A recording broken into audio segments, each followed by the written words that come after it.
right, our next presenter is Dr. Daisy S. Holman, has been a member of the C++ Standards Committee since 2016, where she's made contributions to a wide range of library and language features, including proposals related to executors, atomics, generic programming, futures, and multidimensional arrays.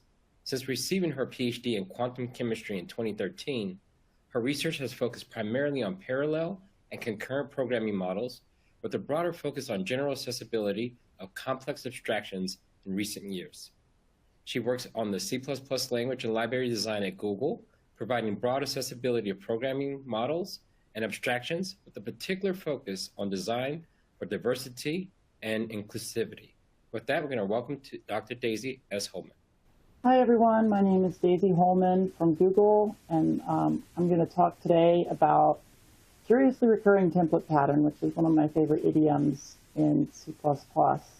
I want to thank OSCON and O'Reilly for letting me take a little bit of a chance on this video and doing something a little bit different with my talk this time. I'm put together something in between like an educational YouTube video and a pair programming session, and then sat down and edited things together to do my best to get across the main ideas in a way that's kind of fun and engaging. So if you like this, let me know, and if you don't, then there will be plenty more traditional talks to come. So anyway, without further ado, here we go.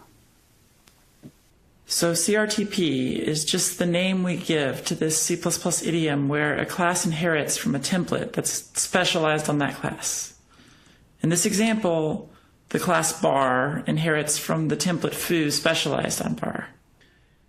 And right away you can see that this is different from the normal intro to C++ style inheritance, where the base is the same for every derived class that inherits from it. And you can do things like create containers that hold base class pointers. Notice that we can't build a vector of pointers to the base class of bar and have it also hold a pointer to the base class of baz. So if you're after dynamic polymorphism, CRTP isn't what you're looking for. CRTP has lots of uses that aren't even related to polymorphic interfaces. Suppose we have a class point and we want to be able to check if 2 points are equal. We'd naturally just implement operator equals for this type. But as soon as we start using it, we find that we forgot to implement the inequality operator. The result of any sane inequality operator should just be the negation of the equality operator. So we can use CRTP to mix in a reasonable default implementation. And so right away we have a really good example of what CRTP is really about. It's about expressing sameness. The not equals operator should always generally return the opposite of the equals operator. But if we have to implement both of them, we have to read through both methods to make sure that that's what's happening when we're looking back at our code later. But if we use a CRTP base class that we know works a certain way for one type, we then know it works a certain way for another type.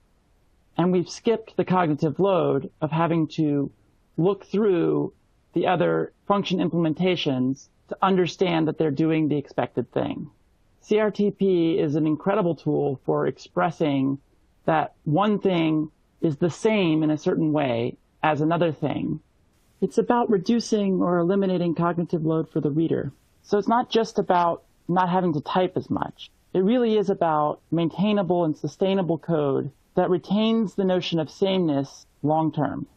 Okay, so getting back to our example here, we can also mix in public member functions. So let's suppose we wanted to generalize online by, say, having a CRTP base class that mixes in a linked method. It generalizes line into like this series of connected points, and then we have like this method that every connected points derived type has to have named points that returns all of the points that are connected, and then the length will just loop over the points and compute the total length of the connected points. And then a line is just a special case of connected points.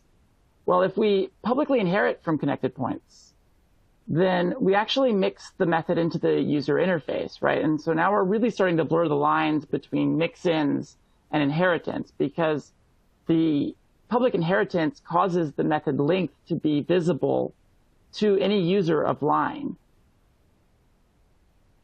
So another interesting thing here is that you'll notice that we have to do the static cast in order to access the derived type. And that gets a little bit cumbersome and kind of error prone sometimes. So I often find it easier to just implement the static cast in a private const expr member function named self. Kind of looks like the Python convention.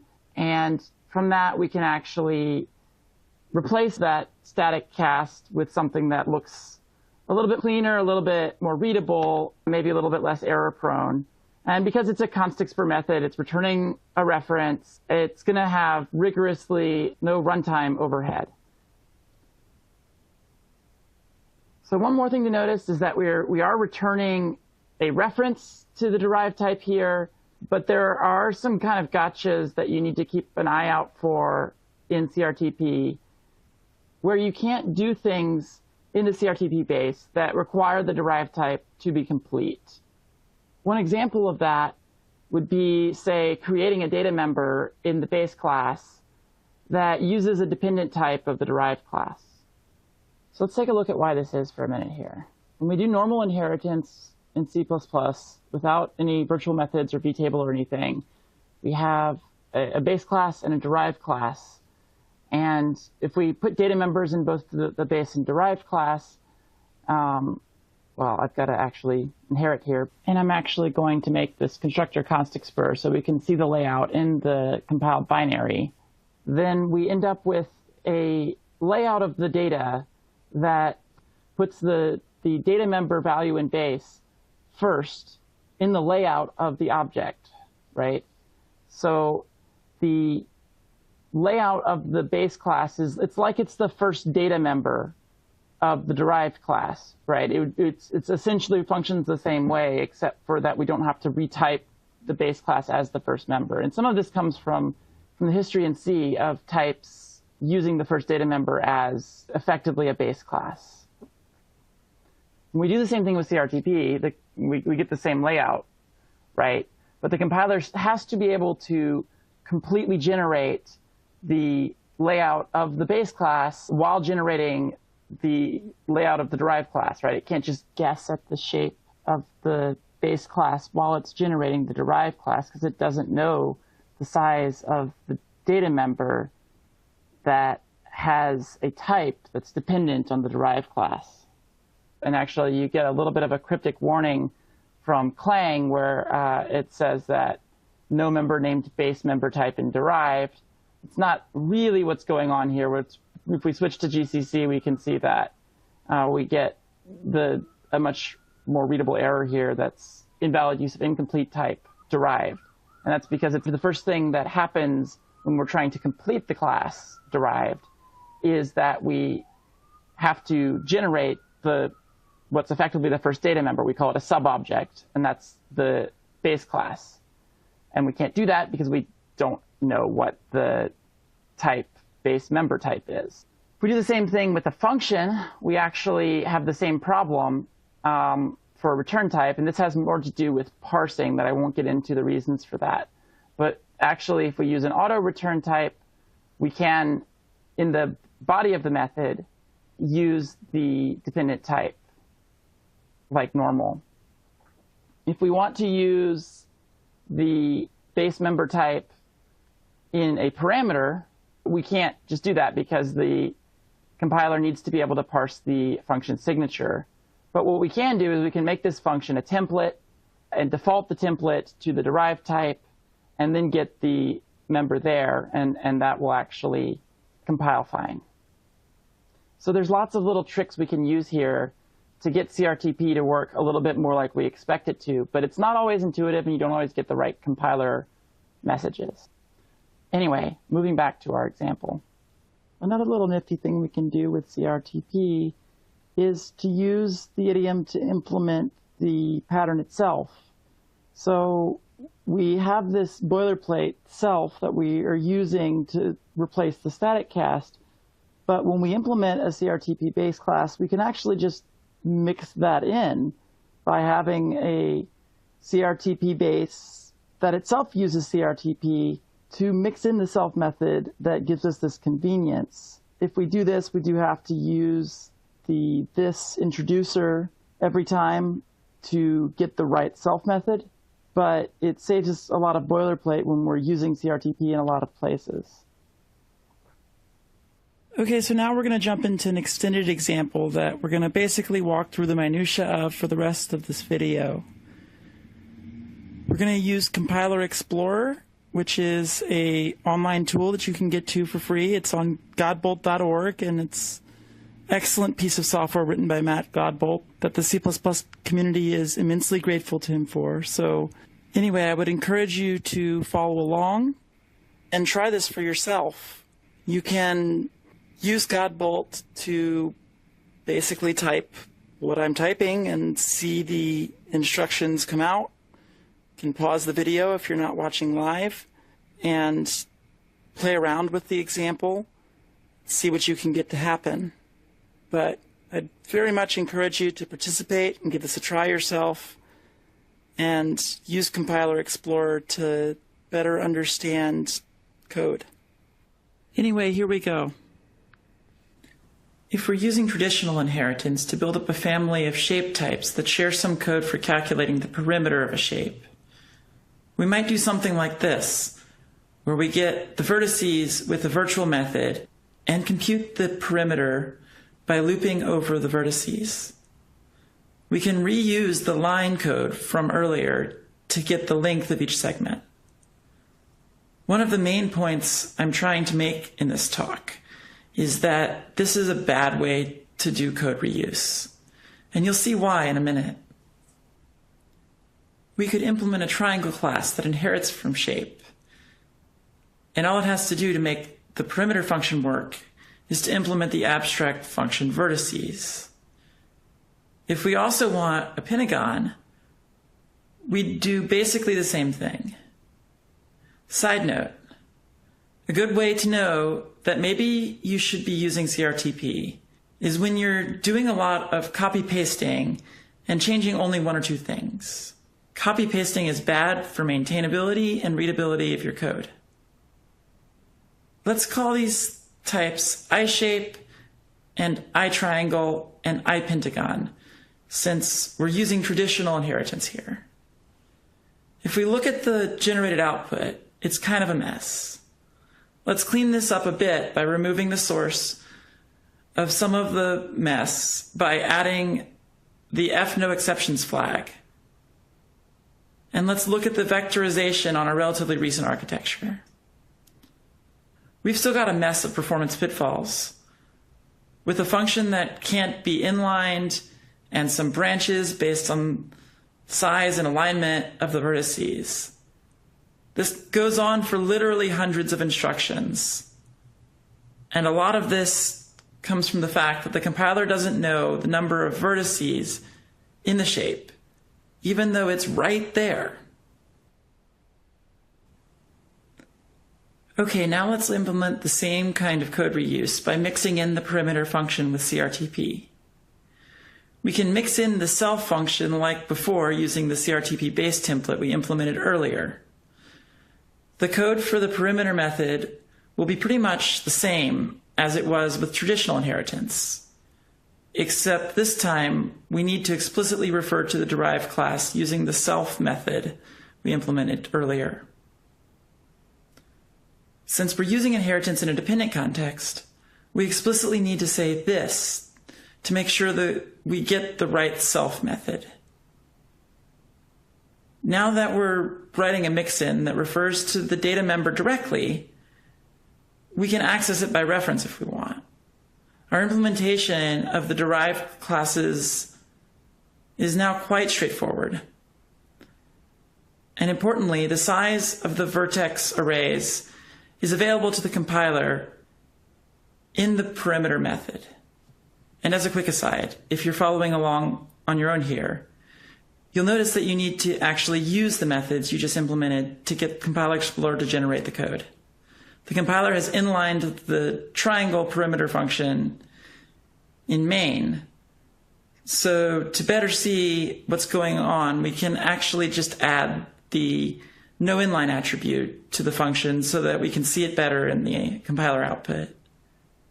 Looking at the generated assembly for triangle, we still have a few branches and extra code related to floating point exceptions.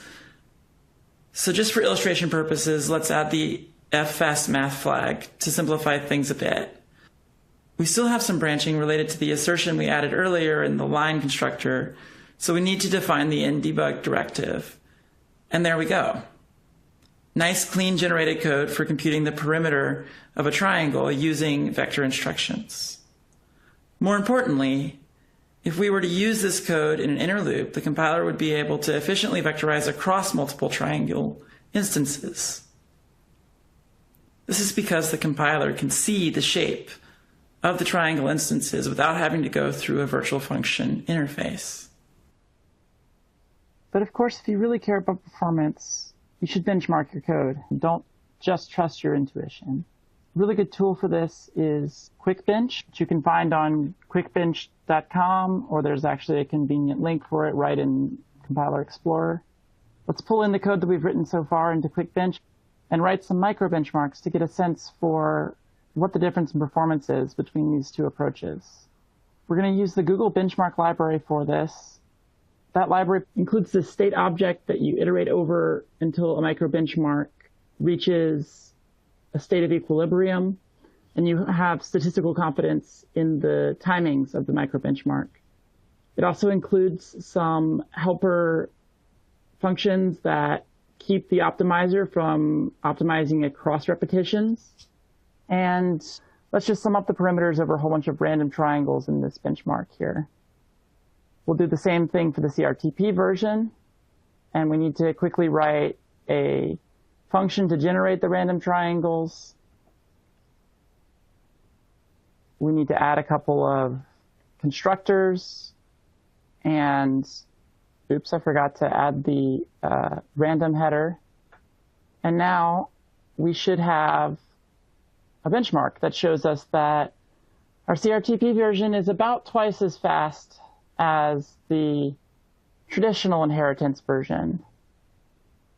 So let's just make sure that this is consistent across different data sizes. Let's try, say, 1,000,000 triangles, and we get roughly the same result. And now this is where this gets interesting. So let's just double check that this is not an effect that comes from repeated copying of memory in our virtual method, which you could argue is a cost of type erasure, but in a really optimized program, maybe you would just store it in the vector to begin with, especially if you're doing this a whole bunch of times and its performance is important. And then we run our benchmark, and we get, well, not quite what we expected. The CRTP mix-in version is a little bit faster, but not appreciably, especially given that the compiler knows the exact shape of the memory in the CRTP version, that the memory can be all allocated contiguously. These numbers just don't quite make sense. So let's try this with a smaller number and see if that maybe changes anything. And actually, we get even closer to the same performance there. So what's going on here? Well, let's actually go ahead and just give this a try on a machine that we have a little bit more control over. I'm running this on my MacBook Pro 2019 model, 2020 model, I don't know, something like that. Anyway, it's got a Core i7 processor, 2.6 gigahertz, 16 gigabytes of DDR RAM. There's the Google benchmark will actually print out some other statistics when we run it here. But the important part, that reason why we're doing this, is because we want to make sure that we get the right vectorization flags passed to the compiler. I suspect that QuickBench is not using native architecture vectorization in the compiler flags. So we're going to go ahead and run this on our own machine, and we get much more like what we'd expect. Let's try this with a range of sizes. Add in the -f fastmath and march equals native flags just for good measure. Run things again, and we see we have about the difference in times that we were seeing before.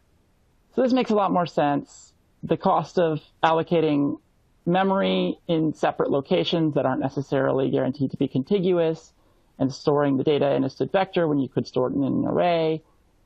All of those costs do seem to actually be adding up, and this is much more consistent with what logic we had.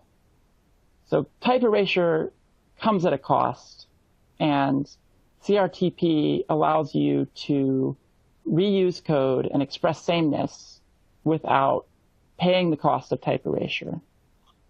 That's all the time I have for this video, but I'll take questions now if you're watching this live. Thanks to Google for letting me take the time to put this talk together. Thanks to O'Reilly for giving me the opportunity to speak. And thank you for listening and for bearing with me and for your time. Awesome. So hopefully we have Daisy live. We do have a couple of questions that we want to get through. So if you're there, Daisy, say hello.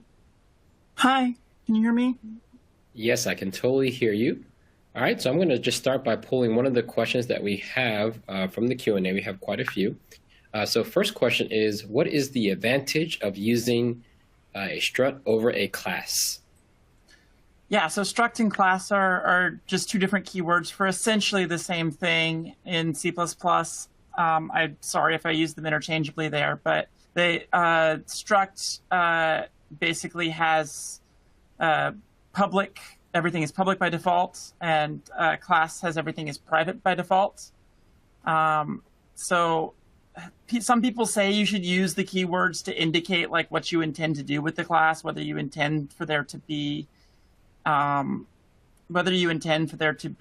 private kind of preconditions and postconditions of the constructors. I, in practice, don't really see that. People just use them interchangeably and then use public and private when they need to show things, and I've gotten in the bad habit of doing that. Awesome. All right, our next question. How do you deal with more than one layer of CRTP inheritance? Yeah, so this is a fantastic question, and this is the usual problem, as somebody pointed out, with CRTP that I would have loved to have time to address, and I didn't.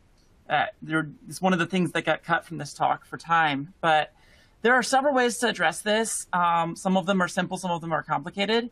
The most straightforward way to talk about it is, like I said throughout the talk, think of CRTP not as inheritance, but as a mix-in. So if you're mixing in multiple things, when you're thinking about multiple inheritance, you want to think about what are you mixing things into, right? And if you have something that is mixing things, if you have multiple things that are mixing into the most derived class, then all of your CRTP hierarchy should be templated on the derived class. And you're essentially just saying, this mix-in implies also mixing in this other thing, right? If you really need something that is that you need to mix into the CRTP base somehow, that's when things start to get complicated, because you may do a cast to the wrong type and end up not picking up on some specialization that's in the most derived class. So there's several ways you can do this to be very careful.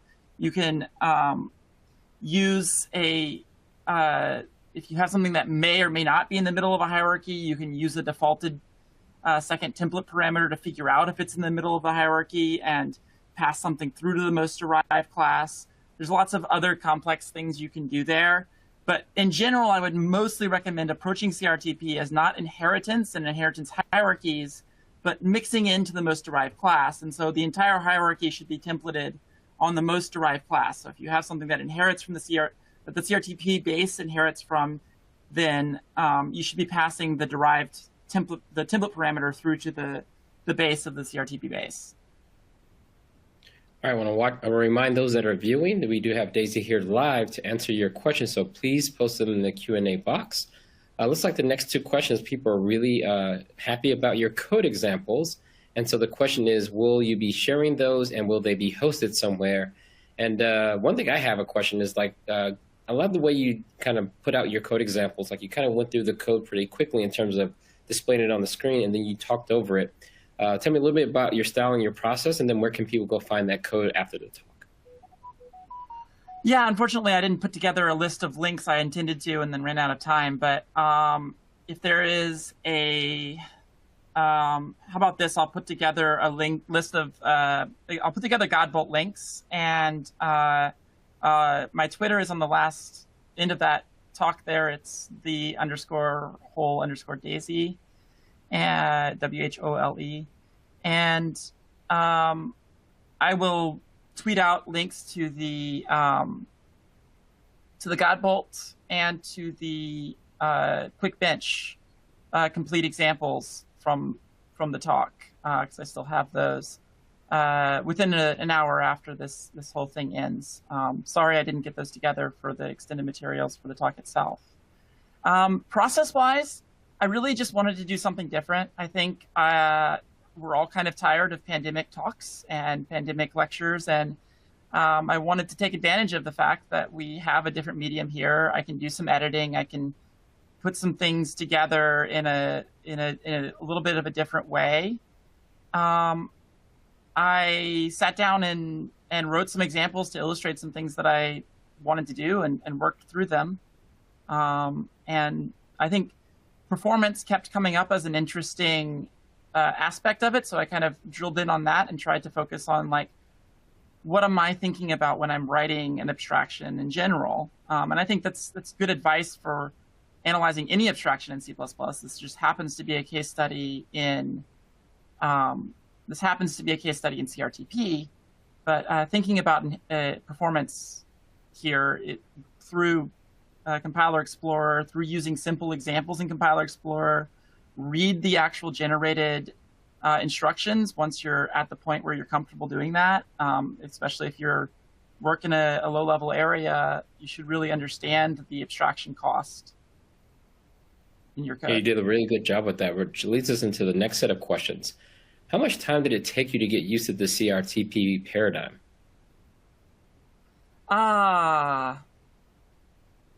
Decades? No, but seriously, I had someone in a recent meeting who's a very senior member of one of my teams, has been programming in C++ for 30 years, and made a kind of offhand joke about how, like, no one actually understands CRTP. And I was like, well, wait a second, I actually do. I don't think it's all that complicated. I hope I can explain it to people. But I think a lot of the reason why people tend to be afraid of it is some of these odd compiler errors that you like the auto return type working where the named return type doesn't, and you're just so confused as to why. And I hope I went through some of the reasoning as to why that happens. But there's quite a lot of those gotchas, especially in a fully developed program, that people tend to be afraid of, I guess. Afraid is the wrong term, but tend to feel like CRTP is an advanced idiom. When in reality, I think, a lot of languages have language level mix-ins, like Ruby, for instance, has mix-ins as part of the language. I think if you start by thinking of CRTP like a mix-in that has a little bit of extra power to it, in terms of being able to access parts of the derived type, then it becomes a lot simpler. I think that's a good answer. I mean, would you say that a lot of people just don't have experience with the particular pattern or run across it very often? I think people try and think of it too much like inheritance, right? Inheritance and mix-ins are different things, and in other languages we have completely different mechanisms for them. But there is not a relationship between these two things, right? This is just to stick things into another class, right? And this whole analogy that I used or thing that I used where the base class really is just the first data member of the derived class in the layout of the type, means that, CRTP is just kind of a way to mix something in as data members or as member functions of a type, but you're never actually taking it as a parameter to a function, right? You're never taking the base class as a parameter to a function or storing it in a vector or something like that. So I think what really confuses people is because it uses the same syntax as inheritance, right? People try and think of it as inheritance and they get confused as to why it's not working that way. Awesome.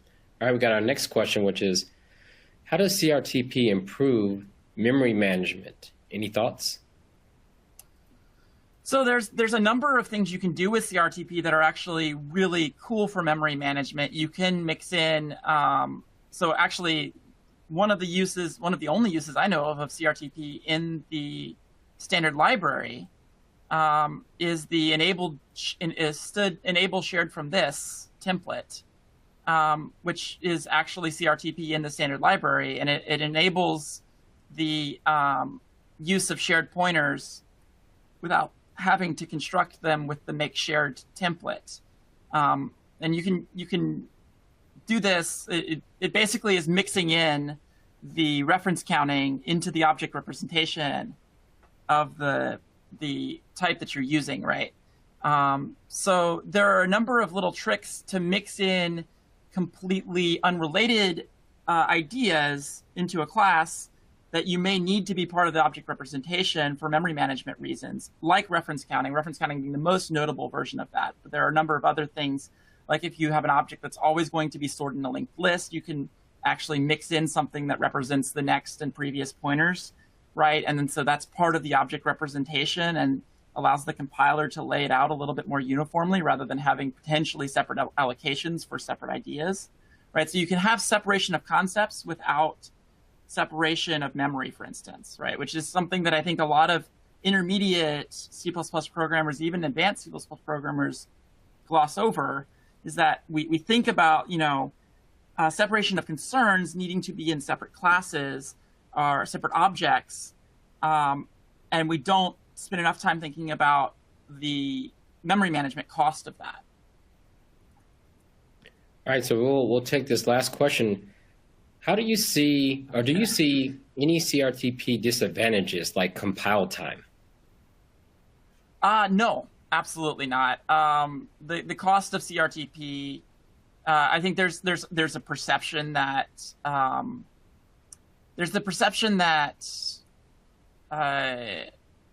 templates cost a lot at compile time, and I think that's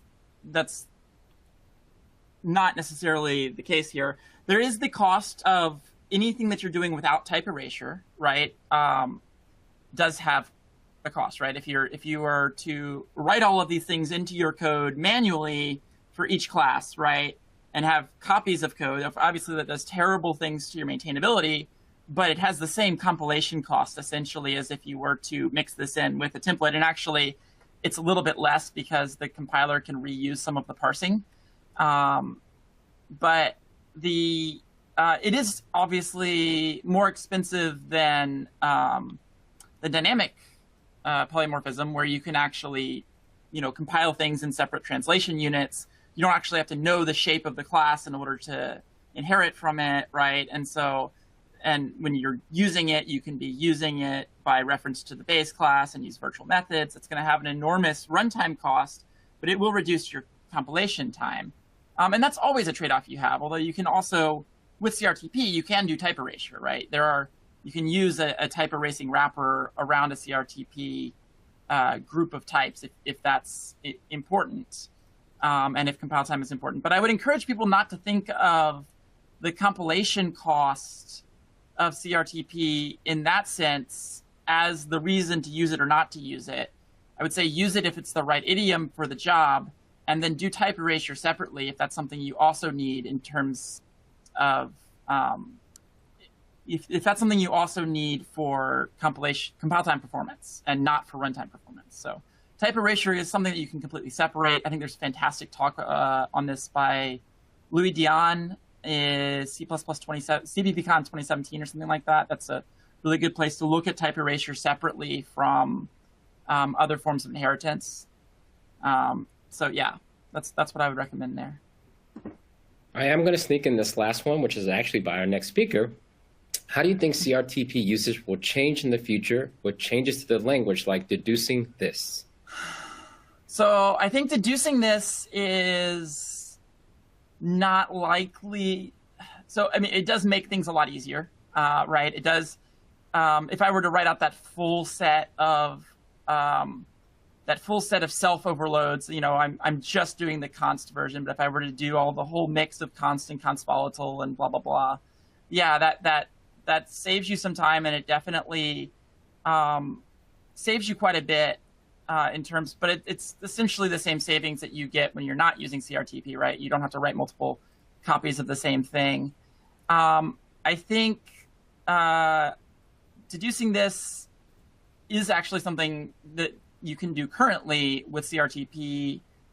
You can do a deducing this like pattern with CRTP currently. That's actually pretty interesting and is a fun example to show. I think the biggest change to the language that's coming that CRTP is useful for is concepts. So concepts often end up needing to have tags somewhere in the concept hierarchy, especially if they're multiple qualified type concepts, like something that's a concept that is essentially templated on another concept, right? This is a well-known problem with concepts, and there's a reason why the committee didn't really allow multiple specialization and multiple concept hierarchies to exist in parallel. But usually the way you resolve that in the current design of concepts is to have one of the hierarchies have some specific tag or something, type def in the class itself. And a really convenient way to mix that in is to have a CRTP base that has the tagged type in it. And I think I've seen that use pretty frequently in concept hierarchies and uses of concepts leading up to C++20 with Eric Niebler's implementation of ranges and some of the executors' work, and going forward, I think we'll see it a lot more. Awesome. I want to thank you for a fantastic talk, Daisy. Thank you. Thank you for your presentation.